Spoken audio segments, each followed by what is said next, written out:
Good evening. Thank you for joining us. My name is Lavana Asbell, and I am president of Inland Valley Alumni Chapter.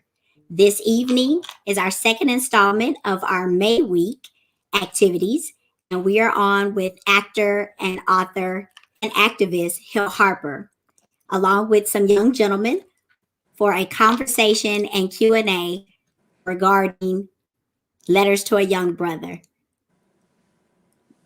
I'll turn it over to Meg Deloche, who will MC us this evening, and we'll keep some questions and conversations going. So make sure you share our activities this afternoon and you post some questions in the chat.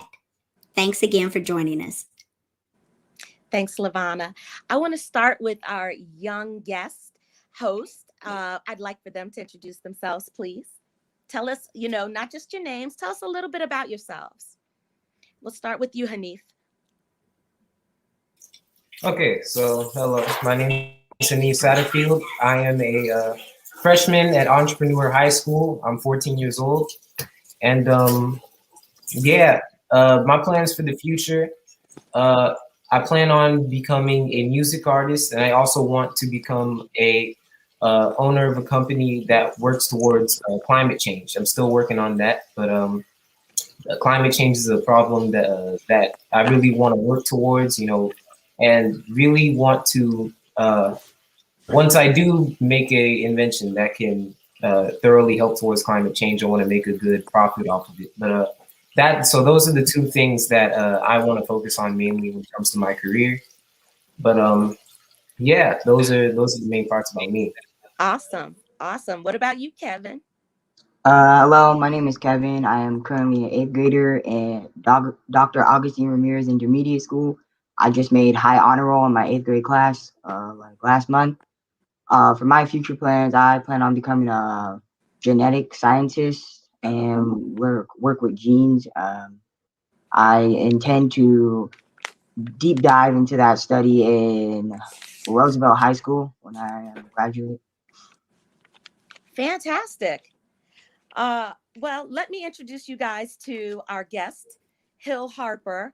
Hill, it seems like you're going to be in very good company with these bright young men.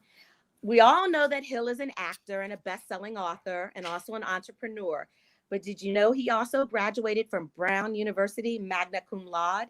Then he got his law degree from Harvard Law School and a master's of public administration from Harvard Kennedy School.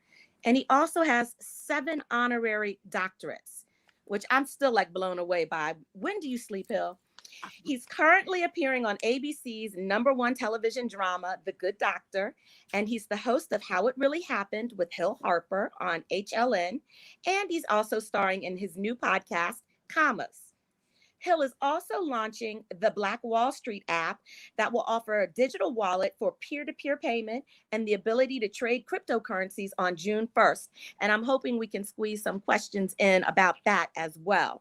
Meanwhile, I'm going to turn it over to the young guys and see if you got some questions for our guest, Hill. Thank you, Meg. That's great. I'm excited about this conversation. You guys have already impressed me so much. I'm impressed by you guys. I want to just work for your company. That's what I need to do. So this is good. I'm excited. So happy to be here, and I'm so happy to have a conversation. Awesome. Which one of you wants to lead us off? Talk to me, Kevin. My first question for Mr. Harper is for new people choosing a career path, what advice would you give for people choosing a career? That's a great question. And I think that when you're younger, looking towards the future, you always want to ask yourself that question, right? But what's so amazing about this time is that you guys, I believe, are in a completely different situation than any other humans in human history. And that means I think you should be thinking about your lives completely different. What do I mean by that? I believe that if you're under the age of 20 years old right now, you will most likely, barring some horrible pandemic, live to be somewhere around 140 minimum to 160 years old, if you think about how longevity trajectories are happening. So I don't want you guys thinking about one career. I want you thinking about at least 3 completely different careers, because given that timeline, you could have at least 3 different 30-year career plus 10 years in between to study something completely new. So don't limit whatever thought about, should I study this so I can do this? No, it's about following your heart first. That's what you want to ask yourself. What makes my heart beat faster? I loved hearing about climate change. Clearly, that's making your heart beat faster, right? So therefore, you follow that intuition, because all your heart beating faster is intuition. It's God and the universe giving you an intuitive knowing to say, that's a breadcrumb. Maybe I should follow that, right? And you don't have to know why you're being led that way. Just go, follow it. If your heart beats faster, study it, learn it, go. And then the beautiful thing is that you're being led that way for a reason. And staying open as you go on that journey can lead you to doors that you never even consciously imagined in the first place. But remember, your life is significantly longer and will be than any humans in human history. So don't think like your parents. Don't think like your grandparents. Don't think like any of them, because they are thinking in an antiquated way about, oh, you study this so you can do this one career, and then you do that, and then you retire, and then you live in retirement and then die. That's not your life.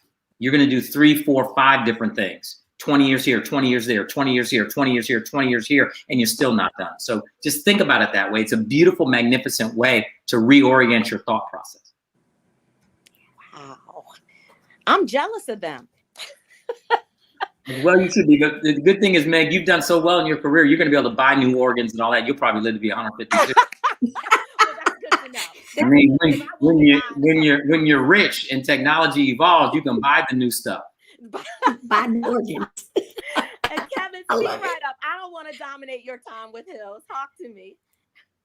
I like that you said that, because in your book, A Letter to the Young Brother, I remember you saying something about how the last generation had their time. It's time for you, and you mentioned it like machines, like a car, like a new car part or something like that. I remember you said that in your book. I said you are the newest perfect model of the human species.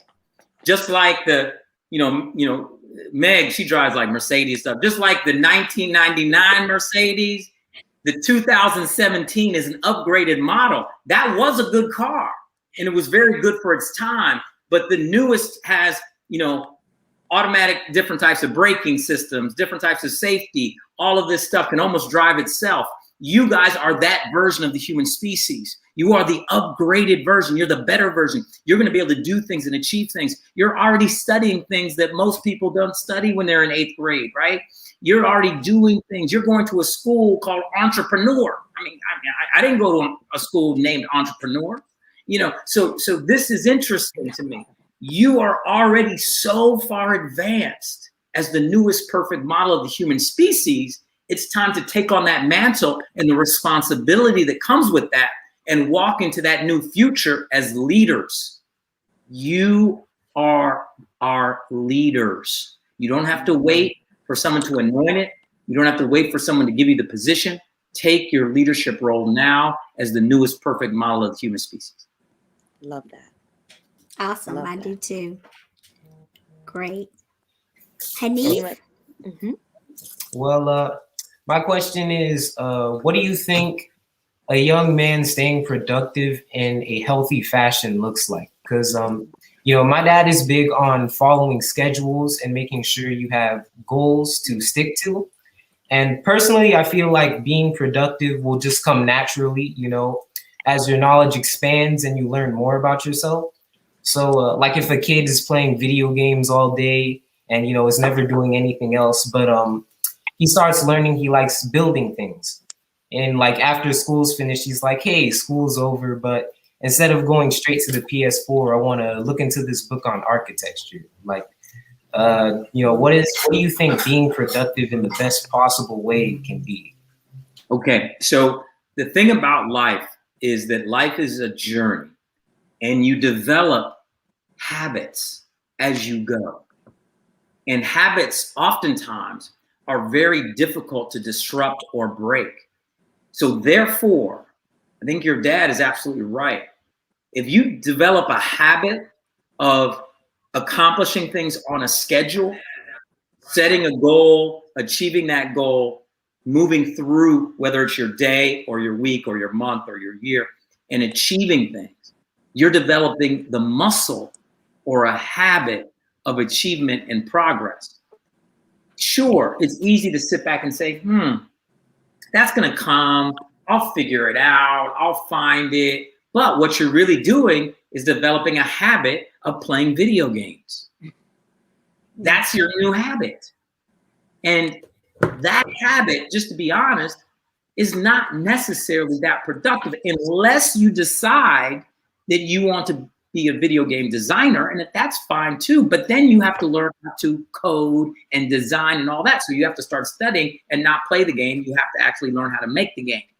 And so just like I can sit back all I want and watch the NBA and watch basketball, but that doesn't mean I'm going to become a Laker.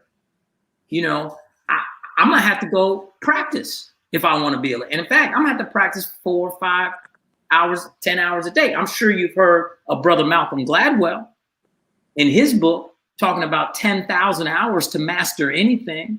And so if there's something you have an intuitive notion that you want to master, you're going to have to put in those 10,000 hours. And those 10,000 hours don't come free, and they're not cheap. They just come with a schedule, and they come with hard work. They come with perseverance, and they come at times when you actually don't want to do it. Not wanting to do something is not an excuse not to do something. It's just that you recognize the fact that right now you don't want to do it, but you have a higher goal. So doing it is going to help you get there. And so that is the idea of being able to be conscious about the difference in your body between what I call needs and wants. There are certain things to progress you need to do, and there are certain things in your life that you want to do. If you take care of the needs first, then you can do all the wants you want. But most people flip them. Most people say, I'm gonna go do my wants now, and I'll catch up on my needs. Doesn't work that way. You do your needs first. Same thing with spending money. You spend money on your needs first, and then whatever you have left over, you spend on your wants. If you start spending on your wants first, you end up in debt and you end up in trouble. And so just think about your time just like money. You only have a certain amount of it, and it's extremely valuable. So spend it wisely. That's good advice. Talk to us, Kevin. Well, I've been wondering this ever since I finished the book. Why did you start writing the book? Like, why did you start the email connection with all these young Black people? That's a great question. So, Kevin, what happened is that very organically, I never really set out to be a New York Times best-selling author 4 times in a row. It wasn't my goal, you know what I'm saying? No, no. So what happened was since I went and had those graduate degrees, people thought that it was interesting that I was an actor, but I had these degrees that had nothing to do with acting, like a law degree or Juris Doctorate degree or a master's. And so I got invited to speak at a lot of schools because I think that there was a reinforcing message there about just, inherently about the value of education, saying, hey, you can go on and be an actor or a ball player or a rapper or whatever, but get educated first, right? That's kind of, they saw me that way. So I think that's why I got invited to speak at all these places. But what started happening when I was speaking is I would always ask for a Q&A. And a lot of the young brothers, they'd never ask a question. And they would be like, because they didn't want to, publicly, make themselves vulnerable for whatever kind of social moray stuff that we know happens and societal pressures, whatever. But what they would do is they'd line up on the side. And there'd be a whole lot of young brothers saying, hey, can I ask you a question? Yeah, well, I'm going through this and I'm going through that, and could you help me? Can we exchange emails? Because I gotta get some help on this. And so what happened is after these events, I would end up with all these emails, and it got to a point where there was no way I could keep up with them and respond. But at the same time, I noticed that a lot of them fell into certain buckets. And then you lay on top of that the fact that, in many communities, 3 out of 4 of our young brothers are being raised by single moms. So many of them did not necessarily even have a male in their life that they could just chop it up with no judgment, but get advice from. So that's why I realized, oh, I could write this book. And so I took the questions in the buckets, and that's what I created. Chapters. Part 1, you, your friends and family, building a solid foundation, and all the things within it. Part 2, school, work, and money, mining our resources, and then all stuff that goes in that. The third bucket, the real deal, girls, sex, and responsibility. There were questions about that. And then part 4, dreams and aspirations, making it happen, achieving your goals. And then part 5, winning at your life and setting sail going forward. So most of the emails I had were fit into one of those 5 buckets. And so I felt like I could write a book that sort of dealt with everything, and then more young men could actually benefit from it than just the ones that I would have email exchanges with or they'd see me speak. So thank you for asking that question. And let me say this, the book almost didn't happen. And this is a very critical point I'd like to make. You'll have an intuition to do things in life that it will seem like there are many systemic, institutional, and big barriers at work to try to stop you. And so, for instance, I had intuition to write this book. So I go to New York to pitch in the publishing companies. At the time I was on a show that was extremely popular. It was early in its run. It was one of the top 5 shows in the world. It was called CSI New York. And so I go to pitch this book, and the publishing houses said to me in these meetings, literally, Hill, you're on a top show, 17 million people are watching it a week. You went to Harvard, we love that. We want to do a book with you, but not this book. And I said, why not this book? They said, well, we're a for-profit company. You're pitching us a book for a population that doesn't read. Oh, and I'll be like, what? And you could see how the institutional and systemic racism was coming down, because their assumption was they realized their data showed them supposedly that young Black men weren't buying their books, which was certainly true. But rather than actually looking at themselves systemically as an institution and saying, how come young Black men aren't buying our books? Well, maybe we're not writing books that they want to read. Maybe we should think about our content and who's writing it. They don't do that. They didn't ask those questions. What they did was, oh, those young guys, they don't read. So therefore, I told them you're wrong, and ultimately proved them wrong. The book was a New York Times bestseller. It won the American Library Association Award, best book for young adults the year it came out.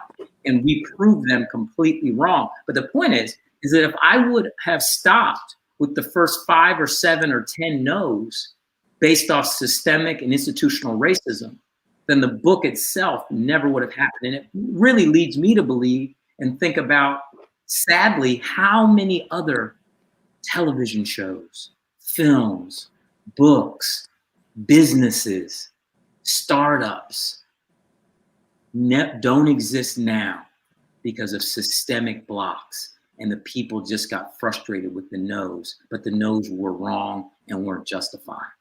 And so remember that when you find so-called obstacles along your journey. I use a different O word for obstacles. I use the word opportunities. Every obstacle that comes is a new opportunity for me to think about a new creative solution to that so-called obstacle. I say so-called obstacle because it's not really an obstacle. It's really an opportunity. Wow. Hill, I want to jump in. We have a question from Bryson. What advice do you have for a young Black boy who doesn't know anyone with the career that they want to go into? That's great. Great question, Bryson. You don't need to know anyone. Here's the beautiful thing. People believe they have to know their mentor. You don't. You can find mentorship in so many ways. That's why I wrote this book. You can find mentorship in a book. Has someone who's doing whatever that is written a book? Or is there a biography or autobiography about that person? Or is there a combination of individuals that you can take aspects of their life from? Because maybe you're doing something that's so different, so new. So you say, I want the big solution part of Elon Musk, but I don't want his craziness. There you go. So you take that part. It's like, ooh, I'm going after these big solutions, big goals. Whoa. So you take that part and you say, ooh, I want the heart and champion quality of someone like Muhammad Ali. So you take that and you learn about how they develop their heart and their spirit and their perseverance. And then you say, ooh, I want to create a successful business like the first Black female millionaire, Madam C.J. Walker. What did she do? Let me learn about Madam C.J. Walker. How did she create a $1 million business in the midst of Jim Crow, high segregation, and being a woman in the midst of that? What did she do? Boom, you keep some of that. So you can cobble together mentorship from different people who exude different aspects of the things that you want to achieve. Oh, I want to have the science brain like Stephen Hawking and the way he approached physics and all of that. So you can cobble together almost anything. And then if you need inspiration or meditation or prayer, you go that direction with that person. And certainly getting advice from different people. I call it building your own personal board of directors. We all can build our own personal board of directors. Those are a small circle of people that we lean on for mentorship, counseling, and advice.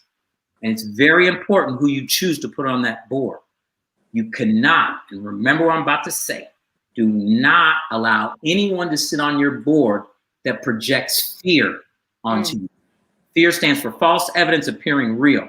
It's fake, it's false. 99.99% of the fears we have are just a fake emotional response of something that's been projected into us by somebody else. It could be race-based, culture-based, age-based, money-based, our parents-based. Doesn't what they projected it. And sometimes, I hate to say it, parents can be the biggest dream killers of all because they want to protect us. They don't want us being hurt. So they actually try to dissuade us from risk-taking. But when we're young, the most important thing we can do is take extreme risk, not health and safety risk, but risk that involves new, different people and challenges, learning something new, exposing yourself to a new crowd that you otherwise aren't in, going different places, exposure, new experiences, new ideas, new information. Health and safety risks are different. Health and safety risks actually are fear-based too, but they're fear-based in a deeper subconscious way. They're fear-based from the sense of you not feeling you're worthy enough to take care of your body. You not feeling you're worthy enough to make sure that if you're doing some type of physical activity with somebody of the opposite sex, that you're not being safe and doing all the things you need to do. That you are worthy of taking care of your body and you're worthy of taking care of other people's bodies. So you don't get into a car with someone who's been drinking. You don't drink and drive. You don't do things that are unsafe and unhealthy because you're worthy. And people who do that are actually operating out of their own set of fear about their sense of self-worth. Wow. Great. Awesome. Great. Thank you so much. Great words of wisdom. The chat is actually blowing up with all kind of great conversations and comments. I can't see the chat, but I love Me y'all. either. It's So amazing. throw it in there. That's why I wanted you all to know. I'm glad people are out there. I figured, maybe we're just talking to ourselves. So, Well, Bryson just said thank you so much. Bryson, I love you, brother. That's amazing. You're amazing. There's nothing you can't do. Nothing you can't do. Awesome. If you guys don't have any questions at the moment, let me know if you do, because I have perfect. Go for it. Hanif. Okay. My question is about confrontation and the difference between being passive and aggressive. Like, do you think it should be considered masculine for men to physically fight over their conflicts all the time? Or do do you think most of the time things should be talked out or discussed? It's a fantastic question and a very, very elevated question. And so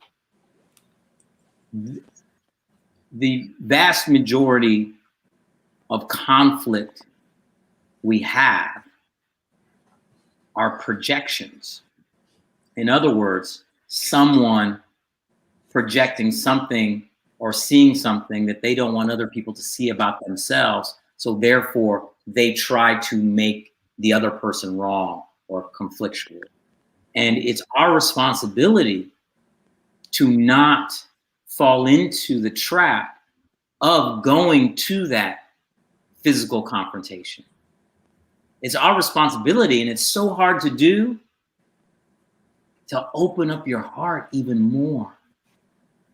So hard to do in the moment when you're getting challenged, when your ego's getting challenged, when you're getting and people looking. Because if you think about it, when it comes to conflict, we're no longer cave people, right? Where the conflict was maybe a saber-toothed tiger or a bear. Most of the conflict we have is social and emotional and public facing in some way.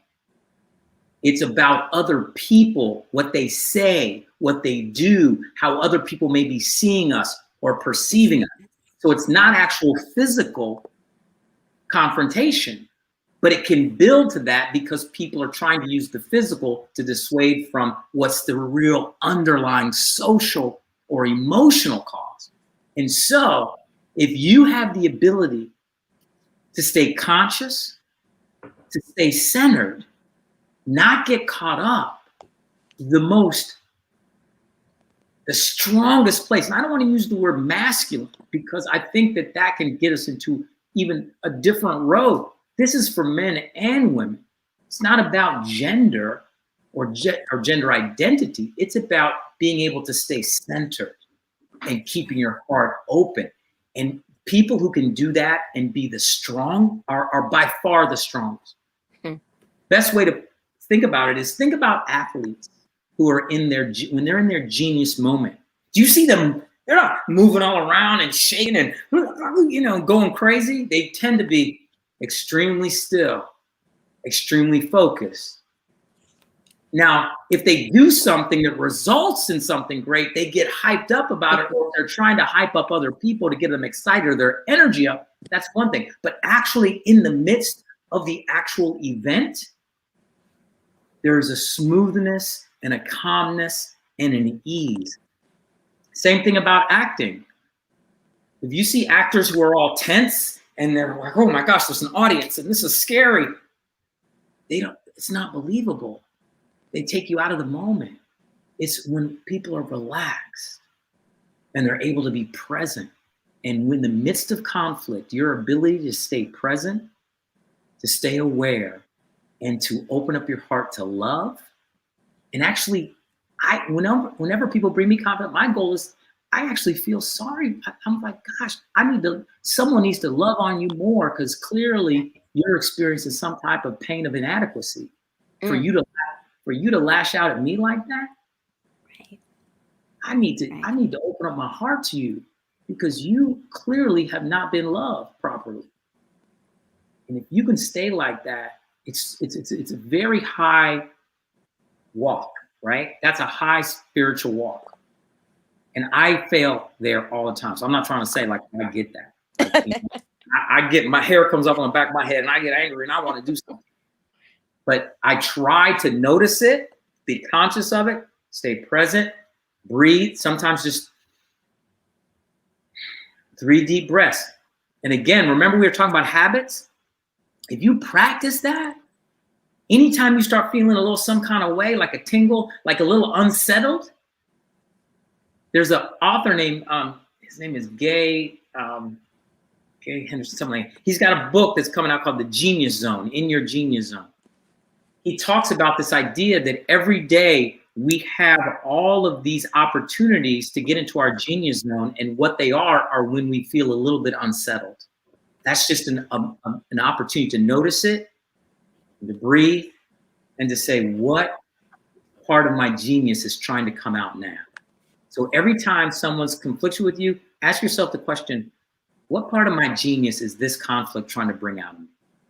Right. And then it's not about them anymore. And it's not about the situation. It's about, oh, my genius to love, my genius to solve a problem, my genius to be a peacemaker, my genius to help over here. I've been thinking about this conflict that's going on right now in Israel and Palestine. People are dying. Mm-hmm. And this is a conflict that's been going on for thousands of years. Thousands of years. How do we solve that? How do we solve it? I talk to my friends who are Jewish, and they are so set. And then I talk to my friends who are Palestinian and some Muslims, and they are, and these are people that I really care about.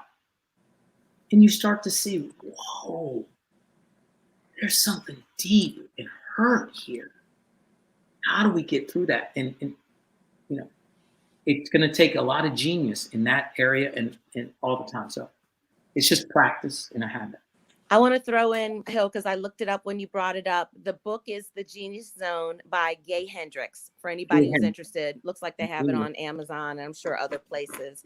I'll be checking it out. Yeah. Thank you, Meg, because I'm over here taking notes on all the books. He's got an earlier book called the Big, I want to say it's called The Big Leap. The Big Leap. Really good stuff. Yeah. We actually have a question. Perfect. Oh, Go for it, LaVonna. do you see it, Meg? Okay. We actually have a question from one of our YouTube followers. So thank you from a bit of me. Hill, the question is, who is the person in your life that inspired you the most? Wow, that's a great question.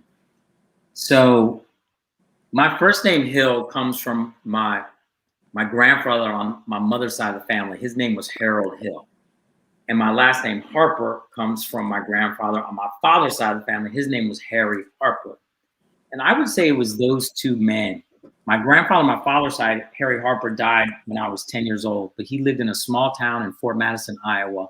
And he was a doctor and primarily delivering babies for Black folks in like 4 states. There was a small little hospital that he had in downtown Fort Madison called Harper Clinic or Harper Hospital. And he really served the community. And then my grandfather on my mother's side, he was also, my grandfather on my father's side went to Howard Medical School. My grandfather on my mother's side went to Meharry Medical College. And he was in Seneca, South Carolina, which is a small town in South Carolina. And so all through Jim Crow segregation, he served the Black community as a pharmacy because they couldn't go to, back then there wasn't CVS, but there was Rexall and there was Walgreens.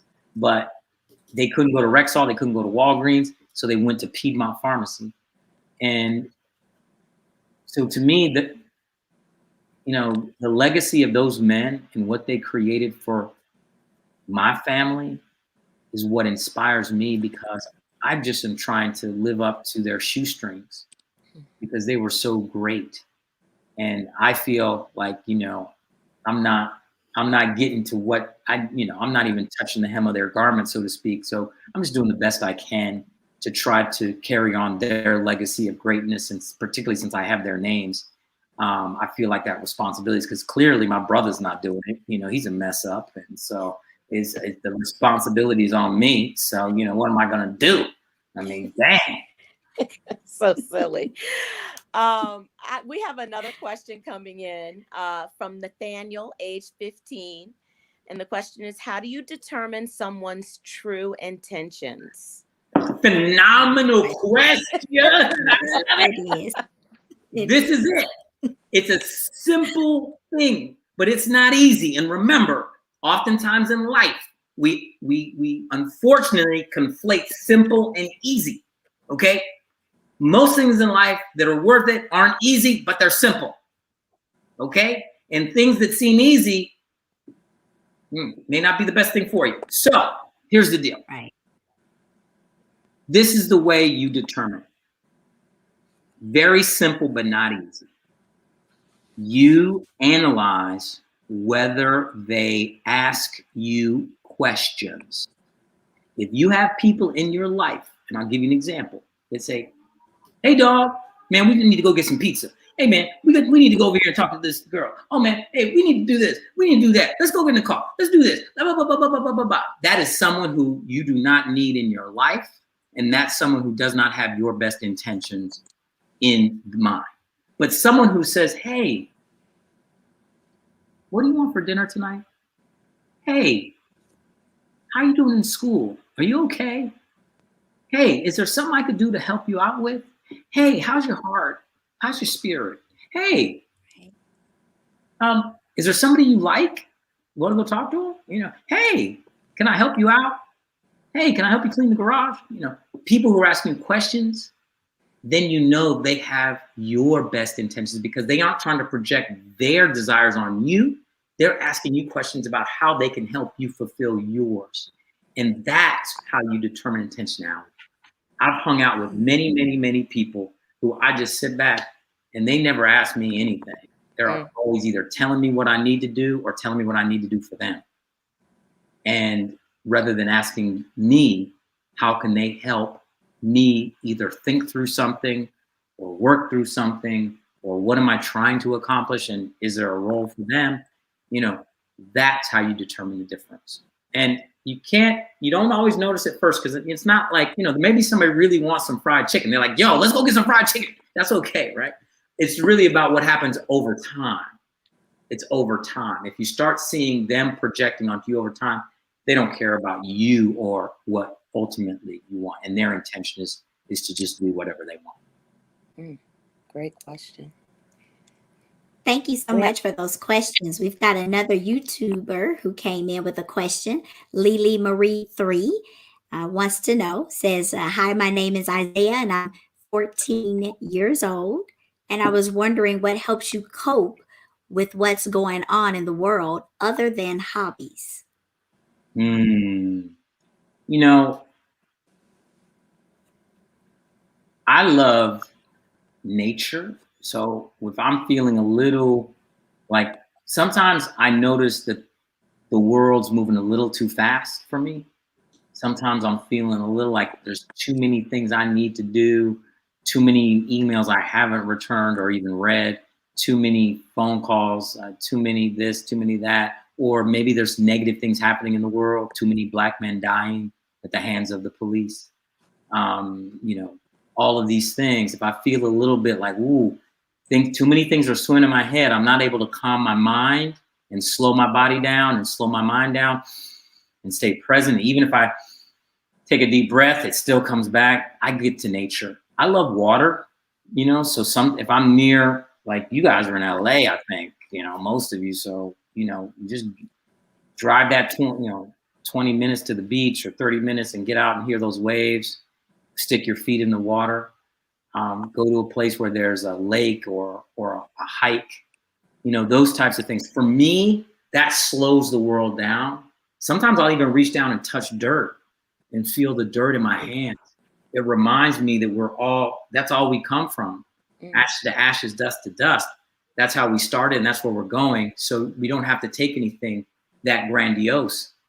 You got to remember, anybody that you think is the most famous person in the world right now, 500 years from now, no one will even be talking about them or probably even remember that they even existed. Okay?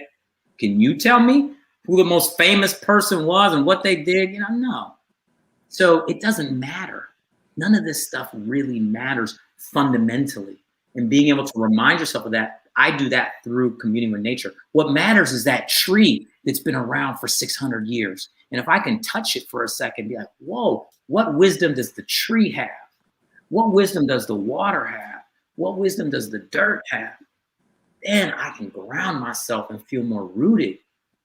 Maybe you like looking up in the sky and into the stars, and it reminds you that, you know, there's so much more out there. So there's so many different, I think everybody has their different ways. Some people use sports and working out to do it, but it's just about getting back to your center. Whatever brings you back to your center is what I do. But for me, it's nature and hikes and water. Love that. Love that. And if I have more money, I'd buy a horse and I'd be a black cowboy. Love it. Love it. There it is. This is it. I think it's a TV show. I have a vineyard and I'm growing wine, and I have my horse, and I wear a hat, and I ride through saying, make that wine, make that wine. Not make that wine. Sounds like a comedy. It's called Black Vineyard. Black Vineyard. I love It's the called idea. Bliniard. Working on that. Bliniard. Get busy on that, Big, in your spare time. It's so Hulu. We'll see. Okay. Kevin, Hanif, I feel like we hijacked you a little bit. If y'all want to talk. Okay, so I remember you from the first question I asked. I remember you said that in order to master what you want to master, or in order to get better in the field you're interested in, there's going to have to be some times where you don't want to do it, or you might feel like you want to do something else. My question is, do you remember a time in your career, maybe when you were when it was time for you to do some acting, or a time for you to write? Was there any time you remember where you didn't want to do it, or you just really, like, any time you felt reluctant? Absolutely. And here's the deal. Where I thought you were going with this is a really great area to explore. There's a difference between quitting something and changing your mind. And knowing that difference and how it feels in your body, because only you will really know whether you're quitting or whether you're changing your mind. I don't like quitters. I don't like quitting, but I don't mind someone affirmatively changing their mind to pivot and do something else. And the experience that they had getting up to there led them to a new door. Give you an example from my life. When I was young, I so wanted to be a professional football player. I thought I was going to be a pro football player, and that was it. So I practiced and practiced and loved it, and practiced and practiced, and I ended up being pretty good, but I wasn't great, But I wanted to get a scholarship to go to Cal Berkeley in the Bay Area, Pac-10. The coach from Cal came to scout me one time. I had 3 touchdowns in that game. He called me on the next week, and I figured he was calling me to offer me a full ride scholarship. So my dad handed me the phone. I said, "Hey, coach." He said, "Hey, Hill." I said, I was already calling him coach. He said, "Man, you had a great game." I said, "I know, coach." And I was just waiting for him to tell me, "And we want you." And he said, "And we want you to come to Cal Berkeley." I said, "I know, coach." And then he said, "But," I was like, and then my heart went into my foot. Well, there's a group of coaches that don't think you're big enough to play Pac-10 football, and it has to be unanimous. So based on your SAT scores, you can get admittance to the school, and I hope you come to Cal. Good luck. I was depressed and upset. Whenever I go to Brown and play football, I'm there playing football. But the beautiful thing about the football and the experience led me to go to Brown. And sometimes rejection is God's protection. Here's the deal. I thought I wanted to go to Cal Berkeley and play Pac-10 football. That's what I thought. And I was preparing myself as if that's what I was doing. But I got rejected, which ended up being one of the greatest blessings of my life. Why? Because I ended up going to Brown University. And at Brown, I had a whole different set of experiences that I otherwise wouldn't have had, that led me to do things like take an acting class and do these other things that I otherwise would not have done. But I was open to changing my mind. And once I experienced things that I loved more than football, football became an afterthought. But football helped, in a way, led me down a path that ended me up there. So you don't have to judge why you followed a path. And if you decide to pivot or change your mind because you've been introduced to new opportunities and things that are even more compelling, that's called changing your mind or pivoting. But quitting is when you still love that thing and you still are pushing for it and you still believe in it, but for whatever reason, fear, doubt, discouragement, rejection, projection, and you're like, no, I'm going to quit. Mm. And that's devastating because quitting can also become habit forming. And we have to develop that muscle to persevere if it's still something we want. It's not about perfection, it's about perseverance. And ultimately knowing the difference between quitting and changing your mind. Wow. Awesome. That was That's really good. powerful. We're getting a lot of great comments in the chat. Yes. We have a comment from Barbara Milam Gray. You are such a giving celebrity. What responsibility do you feel Black celebrities have to our youth? You know, Barbara, that's a difficult question because I truly, truly believe that people have to find and be allowed to find their own way. So, you know, I can't say that I believe they have a responsibility. I can try to lead by my own example, and then hopefully some of them pick up on it. I do, for instance, know that after I published my book and it was successful, a whole litany of books followed that from different people that should have written books and some that shouldn't. But that's a whole different conversation. But the point is that I don't want to put anything on anybody because I am no one to judge their journey.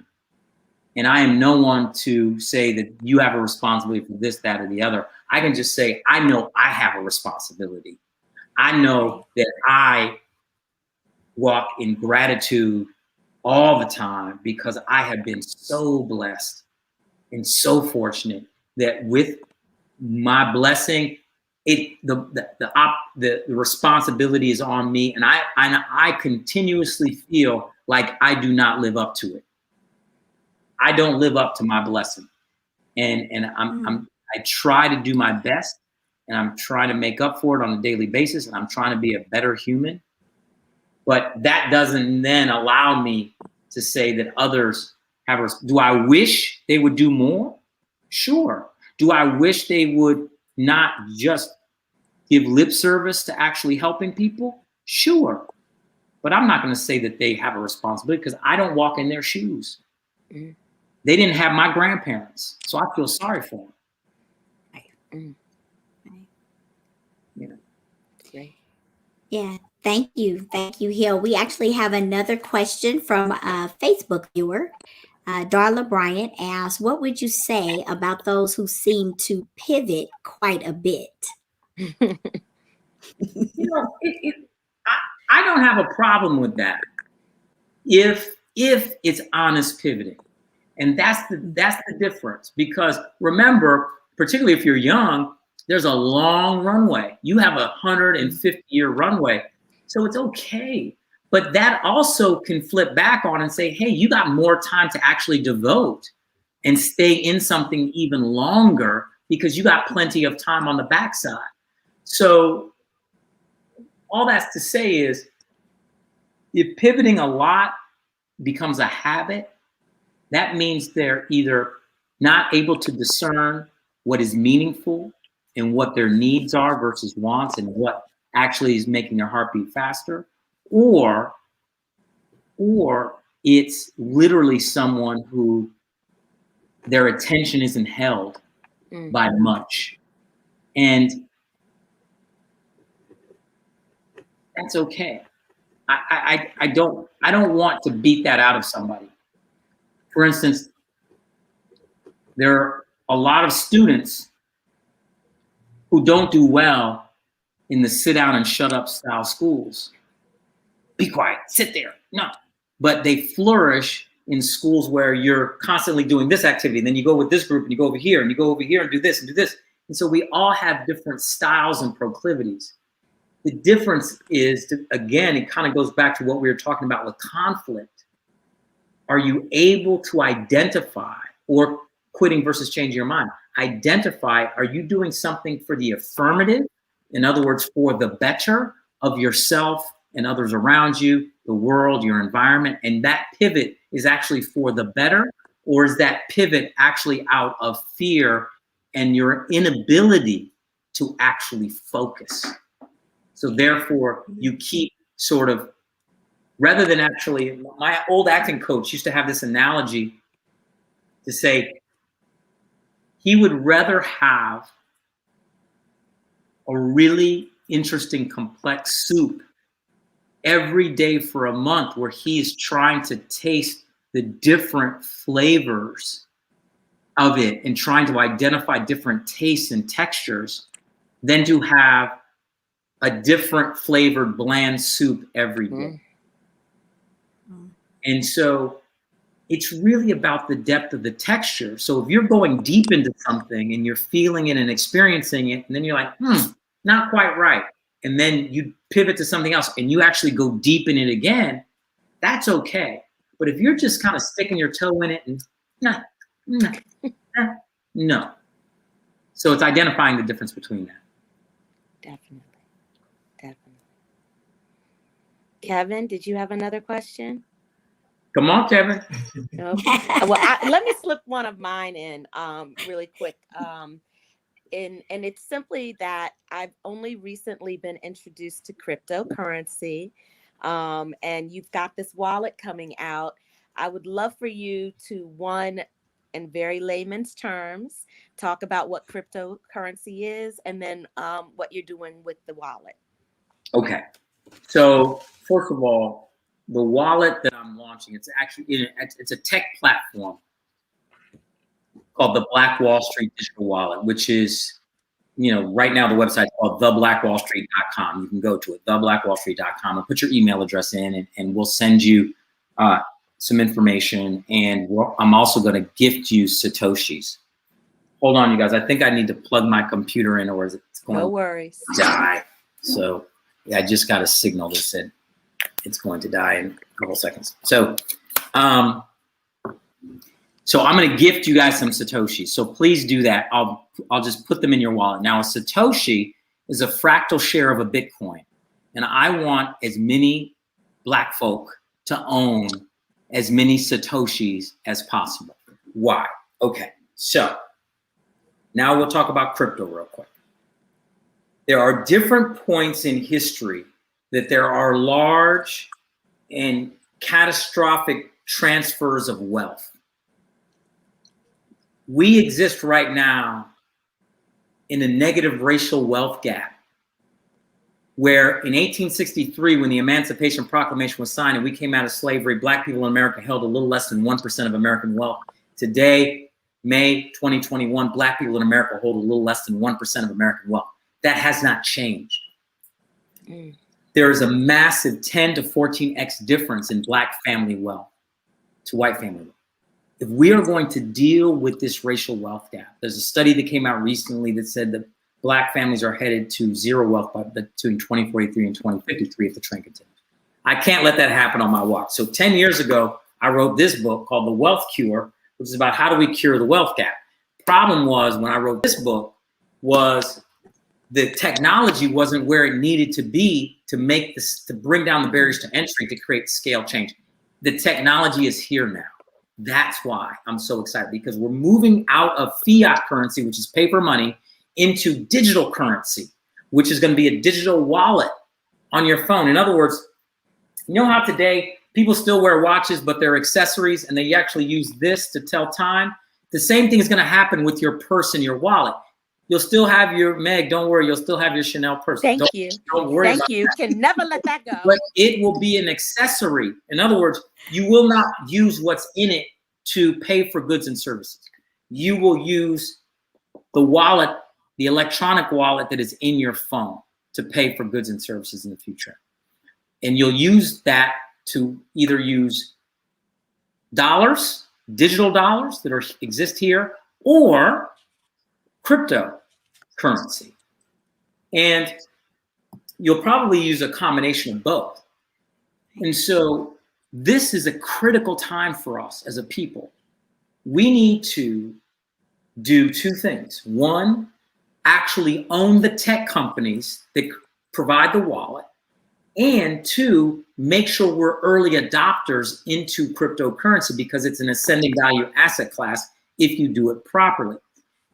Why do I don't tell people to buy Bitcoin, for instance. I tell them to sell their dollars. Dollars are a depreciating asset class. Every time your head hits the pillow, if you're in dollars, you're losing money by the time you wake up. Why? Because the purchasing power of that entity decreases, and it's going to start decreasing at an increasingly fast rate. Why? Because last year, 22% of all money circulating, circulating dollar supply was printed just last year.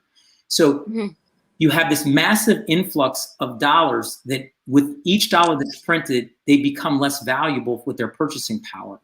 And inflation is what historically has kept poor people poor, and the fact that they're in cash and not in ascending value asset classes. There have always been these barriers to entry for participating in equities, which are stocks and capital markets and real estate. So those barriers to entry, systemic barriers to entry, do not exist in crypto. There are no systemic barriers except your ability to get online. That is still a barrier. The digital divide is still real. We saw that during this education crisis when we had to do virtual learning. But beyond that divide, which we have to work on, there are no other deep-rooted legacy systemic barriers. So it creates this massive opportunity that if we get educated and we enter the digital currency and crypto space through Black-owned tech, like my Black-owned wallet, we will be able to replicate the success they had at the original brick and mortar Black Wall Street, which was one of, if not the most prosperous through group economics and exchange of money, areas and neighborhoods in the country across race. O.W. Gurley founded 35 blocks in the Greenwood district outside of Tulsa, Oklahoma. And instead of saying, hey, I'm rich and I'm Black, I'm going to open up Gurley apartments. I'm going to have Gurley grocery store. I'm going to have Gurley this, Gurley bank, and Gurley hotel. I said, no, I think I'll even do better if I help other people become owners. So I'm actually going to help J.B. Stratford open up the most successful Black hotel in the country. I'm going to help this brother or sister over here open up a theater. I'm going to build housing and not rent it to people. I'm going to give them loans so they can be owners. And what you saw is this wealth creation unlike any other in the Black community in history. 3 pillars, and I'll shut up in 2 seconds. 3 pillars built the wealth. Institutional ownership. We got to own the businesses and the institutions. Institutional trust. We got to trust each other and support each other. And third, the movement of money or capital in the ecosystem. A dollar changed hands within Black Wall Street up to 6,100 times, which means it stayed in there for a year or more. Today, a dollar leaves a Black community within 6 to 7 hours. And if we don't start owning our own digital wallets, it'll leave between 6 to 7 seconds. You already have people like Jack Dorsey out there, who's the CEO of Twitter, owns Square, just bought controlling interest in Tidal, out there saying Cash App is the culture. Wrote Megan Thee Stallion $1 million check to try to get as many Black people on Cash App as possible. They're setting us up to be digital payday lenders. Let's be clear. We don't own Venmo. We don't own PayPal. We don't own Cash App. We don't own Zelle. But we own the Black Wall Street digital wallet. And if we can onboard people into the app, get them investing in Bitcoin, not all cryptos, Bitcoin specifically, Ethereum maybe if you get educated. But after that, it's a big drop off. Most of them are ripoffs. We get people investing that way, and then we can start loaning each other money to start new businesses. We can create our own ecosystem of wealth creation digitally, unlike anything else in history. That's what I'm attempting to build. That's why I need partners in crime, and I need you guys working with me. I need you guys downloading the wallet, spreading the word, and we can do this together. We can solve the wealth gap together. Well, Awesome, I'm excited. I've awesome. already signed up.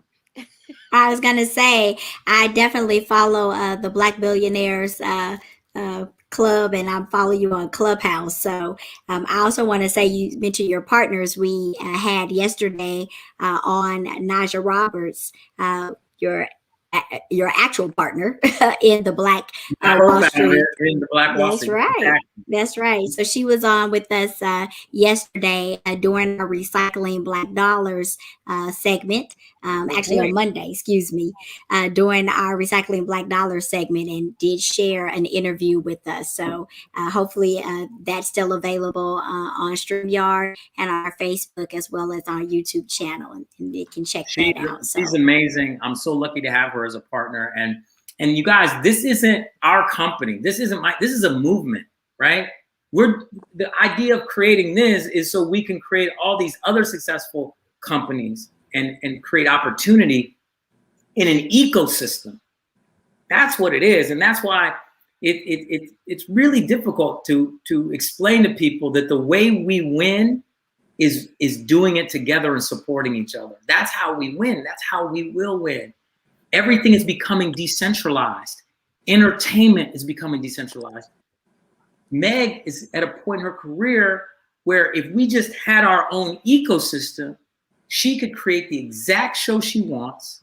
She could put it up on that ecosystem. We could consume it, and she doesn't have to work for NBC or Disney or AB or whatever, and get them giving her notes about whatever, because technology is decentralizing almost every aspect of your life. And the first part we have to get ahead of is the decentralization of money. Why? Because let's just be real. Money rules almost every industry. The flow of capital rules almost every piece. I truly believe you can't have social justice without economic justice. You want to solve health disparities, education disparities, police brutality, mass incarceration. What's the one thing that links all of those things? Poverty, lack of financial capital and base. That's why we solve that in our community. We solve many of these issues organically.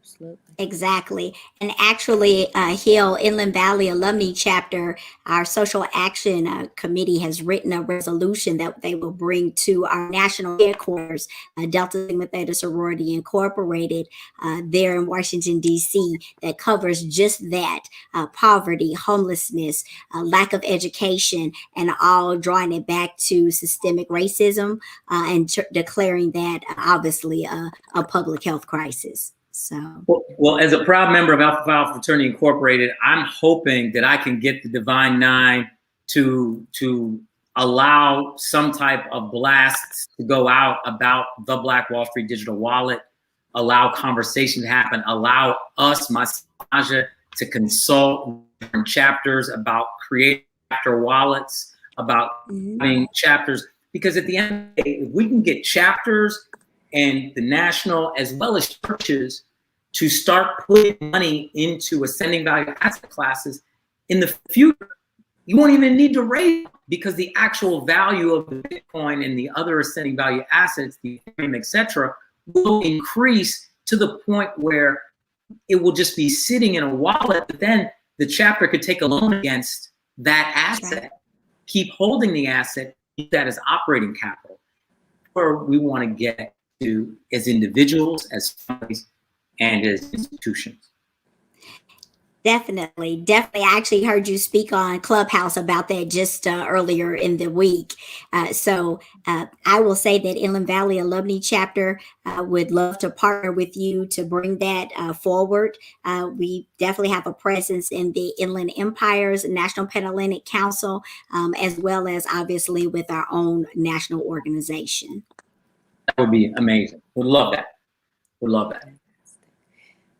Hill, we really appreciate this time you spent with us. I'm going to give the guys on screen one last chance in case they had any other questions or comments. Please, Hanif. This is my last question. So while I was reading your book, I noticed that you met a lot of very influential people. Like you've met Regina King and Nick Cannon and Ludacris, and you even met like people I have high respect for, like Kanye West and Nas. I just wanted to ask what opened the door to get you to meet all of these highly influential people? Okay, well, there's certain people that just through life and doing life, right? So for instance, Barack Obama and I went to school together. I met him, you know, did stuff like that. But then there's other people that you meet at events and things like that. And they may come up to you or you go up to them and they're like, hey, you know, I'm ashamed to tell this story. I was at the White House event and this young brother comes up to me and says, hey, Hill Harper, man, you wrote that book. I even rap about it. And I was like, who are you? And he was like, my name is Chance. I'm Chance the Rapper. And I was like, who the hell is Chance the Rapper?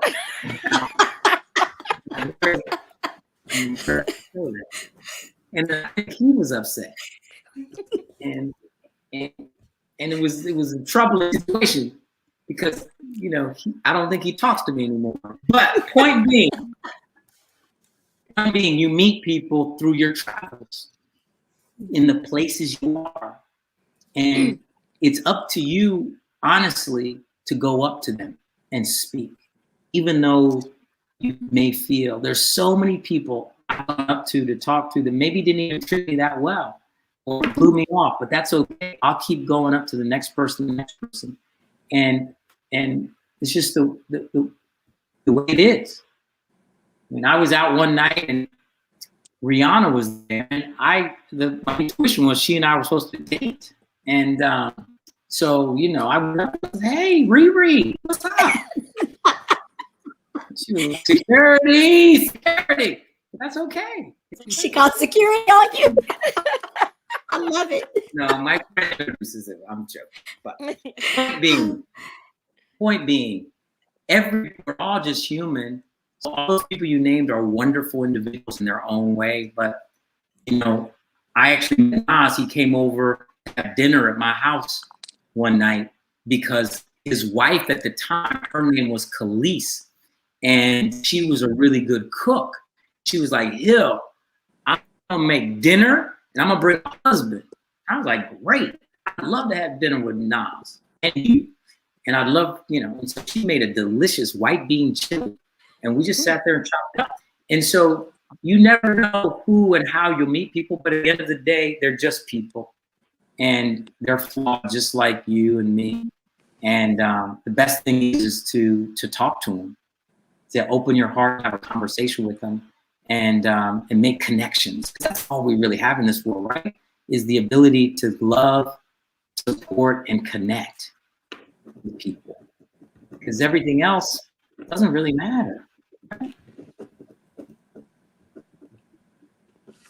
You guys are awesome. Can I say this? You two young men inspire so much. I'm excited. I'm excited to speak with you. You are magnificent. You guys are brilliant. You're geniuses. And I'm just so impressed by you. So please, please, please stay in touch with me. You better DM me. You better do the Black Wall Street wallet. You better do all of this because we're connected now. Don't act like you don't know me when you see me. Call security. Yeah, don't call security. Right. I definitely want to say thank you to our young guests for doing just what you said, Hill. You know, taking that opportunity, Hanif and Kevin, taking the opportunity to speak with, you know, a celebrity, to speak with someone that they are a fan of.